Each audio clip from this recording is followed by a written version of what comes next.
Hello, Math 6B students. Welcome to part 2 of my Intro to Fourier Series thing. In part 1, we evaluated, well, just all of these integrals on the left here. And then what we're going to do is use all of those results to do this stuff in the rainbow box on the right. And how might this work, you may ask? Well, let's see. So let's take a look at this first one. So here we've got this crazy function for number 1. F of x is equal to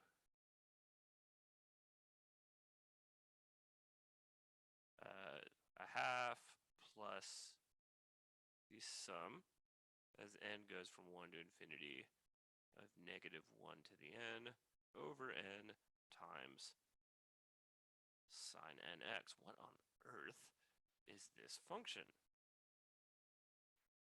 Well, it's an infinite series, so we're presuming that whatever x's we're plugging into it, it converges. Trust me, it does. We don't have to worry about that. We don't have to do much of convergence test stuff for this. And then the question is to evaluate this integral. So whatever this function is, we want to multiply by sine 5x and then divide by pi and then integrate that from minus pi to pi. And you can see, well, hey, check it out. All of these integrals, the limits of integration are minus pi to pi. So these results might come in handy. So let's see what happens. So it might be easiest to take a look at this and expand it a little bit, where we could say, well, if I write out the first few terms of the sum, maybe I could figure out what the heck is going on. So we've got this 1/2 plus the n equals 1 term. So that would be, I guess it would be minus, right? So minus 1 over 1 sine 1x plus 1 over 2 sine 2x. All right, this is going to take a minute.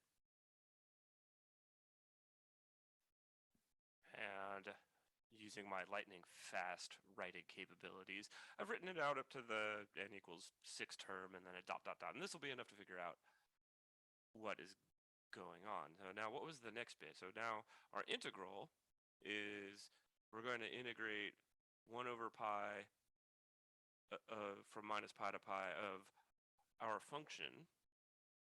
So that thing that I just drew, or that I just wrote, and then we're going to multiply the whole thing by sine 5x. Okay, so we're going to take this whole thing and multiply it by sine 5x. And if we do that, we'll, I guess, multiply every single term by sine 5x. So here's what that'll look like. Holy cow, that ended up being a, a 2-liner.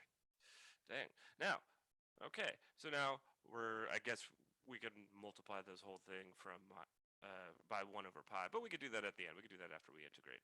And what we're going to do, if we want to integrate this thing from minus pi to pi, well, then we just integrate every single term from minus pi to pi, and then just add up the results. Okay, so here's where all of this stuff on the left comes in. So in particular, check it out. Hey, this dude, that's always 0, no matter what n is, as long as n is an integer. And the other one we want is this sine mx sine nx dealy from minus pi to pi. And if we notice what the deal with this is, then, okay, if m and n are the same number, we get pi, and if m and n are different numbers, we get 0. Okay, so let's focus on this first one a little bit, because this only applies to the very first term. So we know that the integral from minus pi to pi, if we integrate term by term,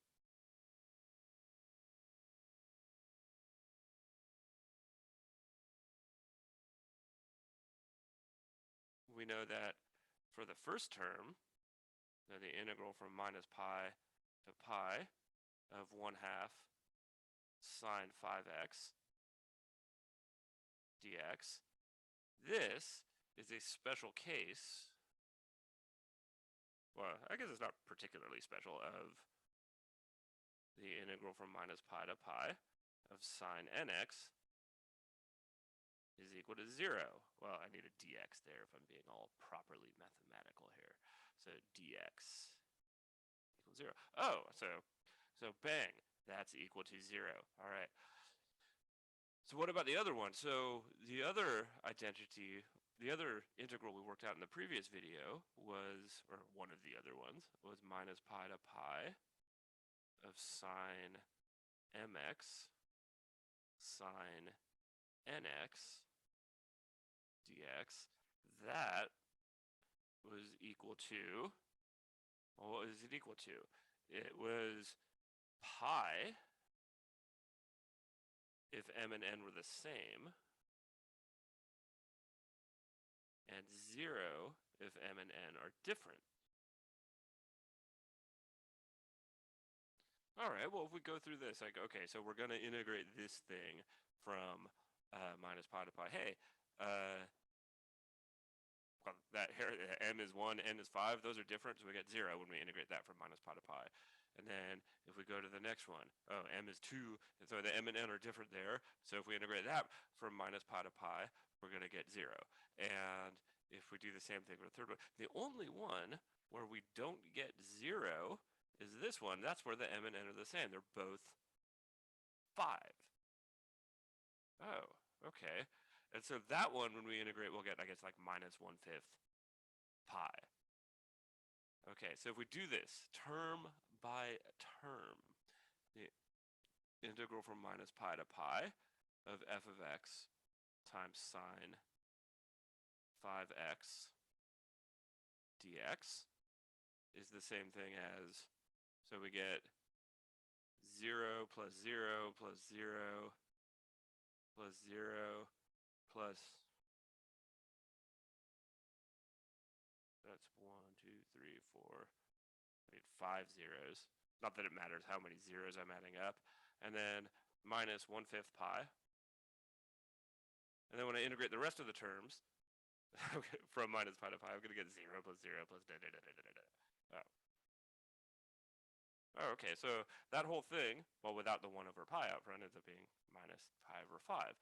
And so here's what happens. So if we do 1 over pi times the integral from minus pi to pi of our function, f of x sine 5x dx, we get, I guess, minus 1/5.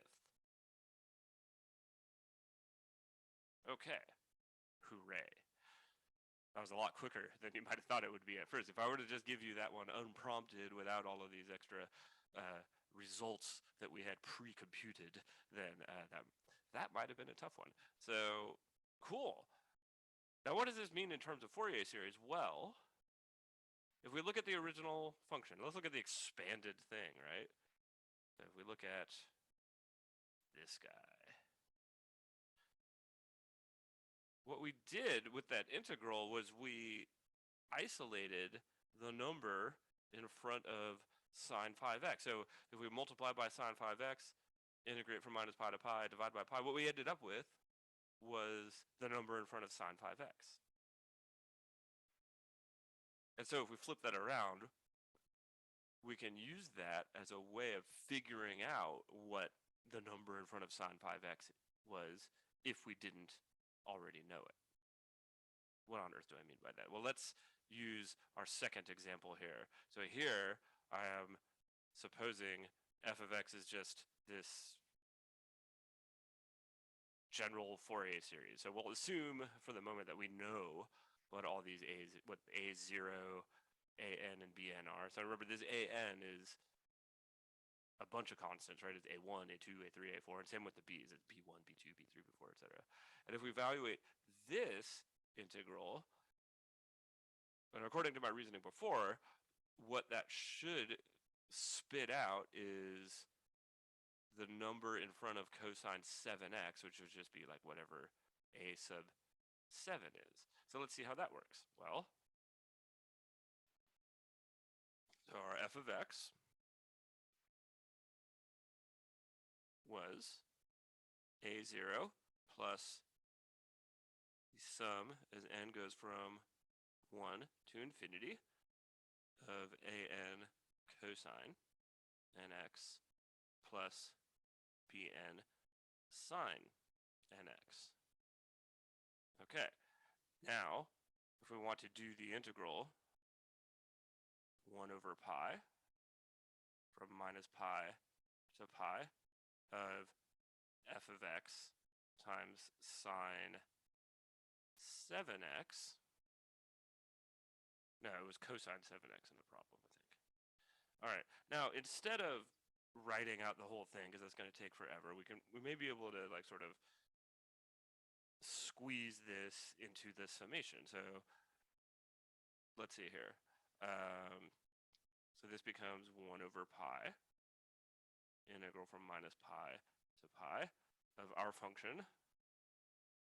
So big fat parentheses, a naught plus sum as n goes from 1 to infinity, an cosine nx plus bn sine nx. And then that we're going to multiply by our cosine 7x and integrate with respect to x. Okay. So again, we can distribute the cosine 7x. So we could really put the cosine 7x like inside the sum. So we have 1 over pi minus pi to pi of, I'm going to upgrade just square brackets here. And then, so we'll have a naught times cosine 7x. Okay. Plus the sum as n goes from 1 to infinity. And just so we can tell what stuff is actually inside the sum, I'll put the summand, as it were, inside the parentheses. So that first term would be an cosine nx plus, times cosine 7x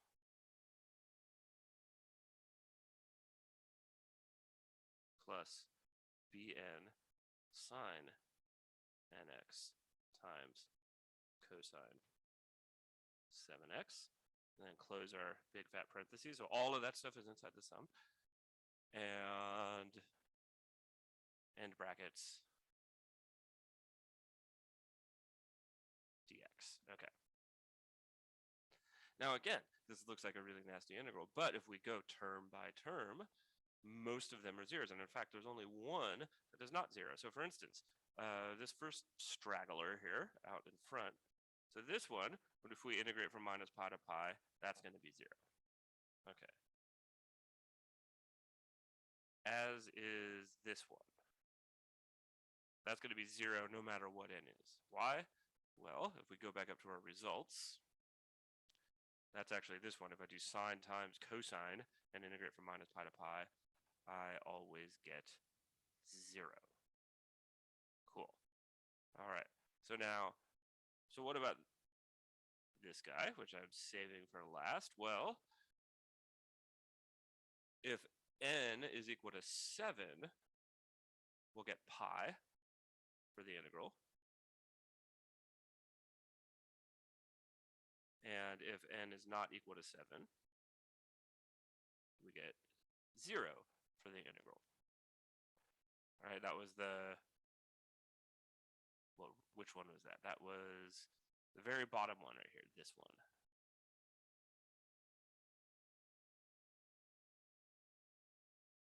Oh, wow. So we get, so basically this whole infinite sum, basically, so for n equals 1, we get 0 plus 0 plus. For n equals 2, we get 0 plus 0 plus. For n equals 3, we get 0 plus 0 plus. For n equals 4, we get 0 plus 0. Plus for n equals 7, we get pi plus 0. Plus for all the rest of them, we get 0. So the only thing that's not 0 out of all of these things that we're adding up is the n equals 7 term, which we get pi. So the value of the integral is, oh yeah, we'll get, I should point out here, that constant matters. We don't just get pi, we get a7 times pi. Interesting. So that means we get the value of our integral is 1 over pi times a7. Pi's cancel, and we get a7. And so, in other words, if we take our function, which is represented by a Fourier series, multiply it by cosine 7x, divide by pi, and integrate from minus pi to pi, what we get is the number in front of cosine 7x in the Fourier series. And so that is the crux of how these integrals that you use to compute the coefficients work. It's basically if your function f of x can be written as a Fourier series, a naught plus sum as n goes from 1 to infinity, a n cosine nx plus bn sine nx, then a n for any particular n would be 1 over pi, integral from minus pi to pi of f of x times cosine nx dx. Right? So if I want one of the numbers, so if I want the number in front of cosine nx, I multiply my function by that cosine and integrate from minus pi to pi.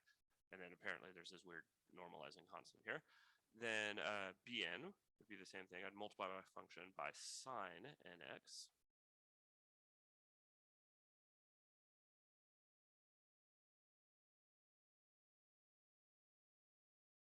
Now, the only one I left off here was the a0, and that one's sort of an oddball, and I'll leave that as like a little quiz for you to figure out.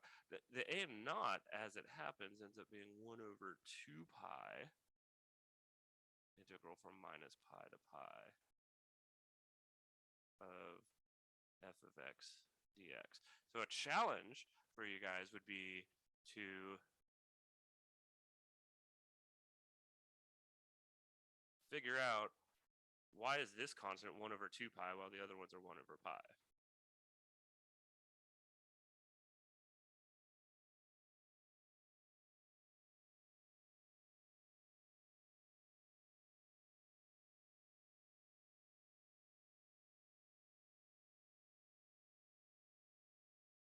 Okay, but this thing right here is basically what you're going to be working with when you're computing Fourier series. You're going to be given a function. You want to rewrite it as a Fourier series, and in order to figure out the coefficients, that is the numbers in front of the constant and the numbers in front of cosine nx and the numbers in front of sine nx, you have to do these integrals.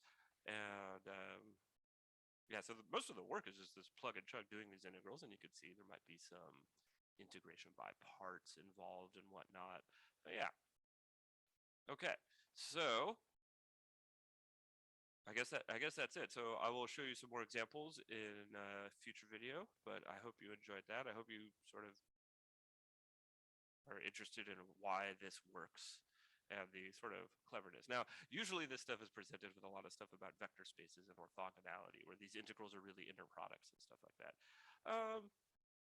But I don't know. As far as the work you do, it ends up being the same as what I just did right here. So I'll see you guys next time with more Fourier.